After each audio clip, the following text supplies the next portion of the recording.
प्राचीन समय में राजा अपने राज्य या किले की रक्षा के लिए कुछ भी करने के लिए तैयार रहते थे। यहाँ तक कि वो सोने चांदी हीरे जवाहरात की भी कीमत नहीं समझते थे। आज हम आपको एक ऐसे ऐतिहासिक किले के बारे में बताने जा रहे हैं जो इतिहास में अमर है, क्योंकि वहां जो घटना घटी थी वो न तो दुनिया में कहीं और घटी है और न ही कभी घटेगी।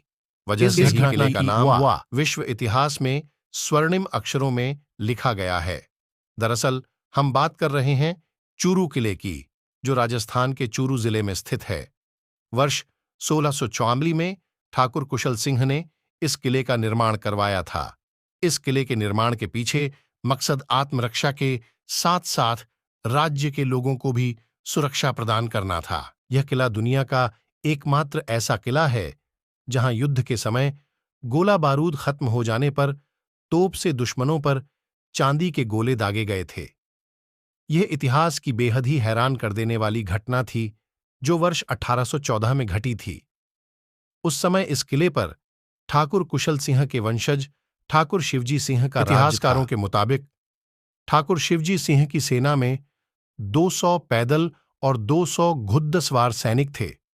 लेकिन युद्ध के समय सेना की संख्या अचानक से बढ़ जाती थी, क्योंकि यहां रहने वाले लोग अपने राजा के लिए कुछ भी कर गुजरने को तैयार रहते थे और इसीलिए वो एक सैनिक की तरह दुश्मनों से लड़ते थे।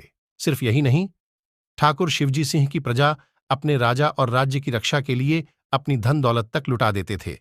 साल 1814 अगस्त का महीना था। बीकानेर रियासत के राजा सूरत सिंह ने अपनी सेना के साथ चूरू किले पर हमला बोल दिया। इधर ठाकुर शिवजी सिंह ने भी अपनी सेना के साथ उनका डटकर मुकाबला किया, लेकिन कुछ ही दिनों में उनके गोला बारूद खत्म हो, उनकी प्रजा ने उनका भरपूर साथ दिया और राज्य की रक्षा के लिए अपने सोने चांदी सब राजा पर न्यौछावर कर दिए। जिसके बाद ठाकुर शिवजी सिंह अपने सैनिकों को आदेश दिए कि दुश्मनों पर तोप से चांदी के गोले दागे जाएं। इसका असर ये हुआ कि दुश्मन सेना ने हार मान ली और वहां से भाग खड़े हुए। यह घटना चूरू का